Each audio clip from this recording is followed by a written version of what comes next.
किस कानून में लिखा है कि यहाँ का काम निगम नहीं करेगा? और धनबाद विधानसभा में अगर ये स्थिति मुख्य जगह पे है जहां से कि उनको मतलब प्रचुर मात्रा में वोट मिलता है, तब तो ये बिल्कुल नाइंसाफी है यहाँ के जनता के साथ। हमने आज आपको धनबाद एक मिलेनियम सिटी की सच्चाई दिखाई थी और सच्चाई यह थी कि धनबाद का जो रेलवे स्टेशन है उसका जो दक्षिणी छोर है उसके पीछे जो सड़क बनी हुई है वहाँ की स्थिति नारकीय थी और अभी भी हम उसी जगह पर हैं। लेकिन थोड़ा सा बदलाव आया है, पानी कुछ कम हुई है और पूर्व मेयर चंद्रशेखर अग्रवाल यहाँ पर आए हैं। मेयर साहब, पहले जब आप यहाँ पहुंचे तो क्या देखा? हम लोगों ने भी इस जगह को कवरेज करने का काम किया था। जनप्रतिनिधि जो वर्तमान में है उनसे भी हमने सवाल पूछा था। आपको यह देखकर कैसा लग रहा है? क्या आप जब मेयर थे तो उस वक्त की स्थिति ऐसी ही थी? सवाल ही नहीं है कि इस तरह की स्थिति धनबाद में कहीं भी रही होगी उस समय। मैं आपको बताऊं कि ये निगम के जो बोर्ड बनी है उसके 100 दिन की यही उपलब्धि है। और जो माननीय विधायक हम लोग के हैं उनका 3 टर्म का यही उपलब्धि है कि धनबाद को इस शेप में इन लोगों ने छोड़ा है। और अब जनता को जगाने का समय आ गया है कि इन जैसे जो भी काम नहीं करने वाले लोग हैं उनके खिलाफ एक आवाज बने और उनको काम करने के लिए मजबूर किया जाए। आमतौर पर जब जमीन रेलवे की होती है तो नगर निगम कहती है कि हम वहां पर इंटरफेयर नहीं कर सकते हैं, लेकिन प्रत्येक जगह पर जो होल्डिंग टैक्स है निगम को चाहिए, बाजार लग रहा है तो उसका टैक्स चाहिए निगम को। तो इस परिस्थिति में निगम की भी कहीं ना कहीं जिम्मेवारी तो बनती है।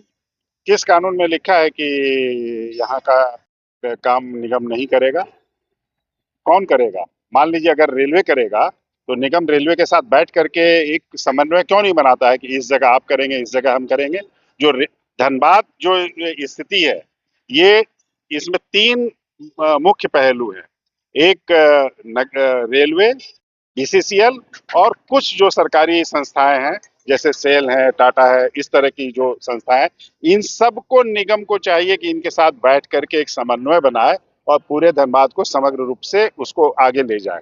और ये सारा काम यहाँ के जनप्रतिनिधियों का है। और धनबाद विधानसभा में अगर ये स्थिति मुख्य जगह पे है जहां से कि उनको मतलब प्रचुर मात्रा में वोट मिलता है, तब तो ये बिल्कुल नाइंसाफी है यहाँ के जनता के साथ। और ये बहुत ही गलत है। लेकिन हमने पिछली दफा भी कई दफा देखा है कि स्थानीय विधायक को बार बार जगाया जाता है। वो कई जगह पर ऐसी जगह पर जरूर पहुंचते हैं जहां पर कि फीता काटने की आवश्यकता होती है, उद्घाटन होता है, छोटे छोटे कार्यक्रम में जाते हैं, लेकिन इतनी जो प्रचुर मात्रा में यहाँ पे कूड़े का अंबार है, बज बजा रही है नालियां और पूरा पानी जो है वाटर लॉगिंग पूरा जल जमाव से पूरा यह जो पूरा एक लेन 2 लेन की जो सड़क है वो पूरी तरह से उसी के पूरी तरह उसमें खत्म हो चुका है, आवागमन खत्म हो चुका है इसमें। तो उन्हें अपने स्तर से इसकी जिम्मेवारी लेनी चाहिए या नहीं? बिल्कुल 100% जिम्मेवार है, वो लेनी क्या चाहिए। उन्हीं के नकारापन के कारण, निकम्मेपन के कारण ये स्थिति आज यहाँ पे हो रखी है। अदरवाइज यहाँ कौन सा कारण है कि कई महीनों से यहाँ पे कचरा नहीं उठाया गया है? क्यों क्यों नहीं उठाया गया भाई? यहाँ जो लोग गुजर रहे हैं वो कचरे से बीमारी लेके अपने घर नहीं जा रहे हैं। इसके लिए जिम्मेवार कौन है? यहाँ के लोग स्वस्थ रहे, स्वच्छ रहे, इसके लिए जिम्मेवार कौन है? बिल्कुल, यहाँ पे तो सभी जनप्रतिनिधियों को जिम्मेवार होनी बिल्कुल चाहिए। है। और ये पूरा फेल्योर है, मतलब विधायिका का फेल्योर है और निगम का फेल्योर है। और इस पर इमीडिएट, अगर रेलवे को करना है तो करवाएगा कौन? अगर मान लीजिए डीआरएम साहब को नहीं पता है कि यहाँ पे क्या करना चाहिए, क्या नहीं करना चाहिए, उनको कौन जाके जगाएगा कि आप उठो और ये काम करो? तो कहीं ना कहीं इसमें सांसद की भी जिम्मेवारी और जवाबदेही बनती है। सबों की जिम्मेवारी है। आपको याद होगा कि एक अखौरी साहब जब डीआरएम थे तो पूरा तालाब को अपने से कचरा निकाल निकाल के साफ कर रहे थे। एक वो दिन भी था। तो आज फिर ये क्यों नहीं हो रहा है?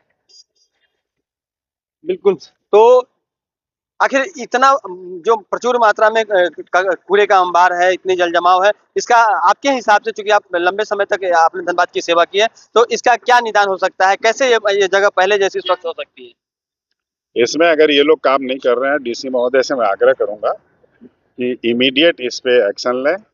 और जिस भी एजेंसी से इसको काम कराना हो, काम करा करके लोगों को इस नरकी स्थिति से बाहर करें। डीआरएम से बात की आपने? नहीं। बिल्कुल। तो अभी हमने पूर्व मेयर चंद्रशेखर अग्रवाल से बात की और इन्होंने स्पष्ट कहा है कि पूरे मामले में धनबाद जिला प्रशासन को सबसे पहले संज्ञान लेना चाहिए, उपायुक्त को संज्ञान लेना चाहिए और कैसे इस जगह को पूर्व की तरह स्वच्छ बनाया जाए, अतिक्रमण मुक्त बनाया जाए, कूड़े से मुक्त बनाया जाए और जल जमाव से मुक्त कराया जाए, इसकी ओर उनका ध्यान होना चाहिए और इस पर उनको काम करना चाहिए। लगातार आप हमारे साथ बने रहें 11 स्कोप के लिए। सहयोगी रोशन के साथ राजकुमार जायसवाल।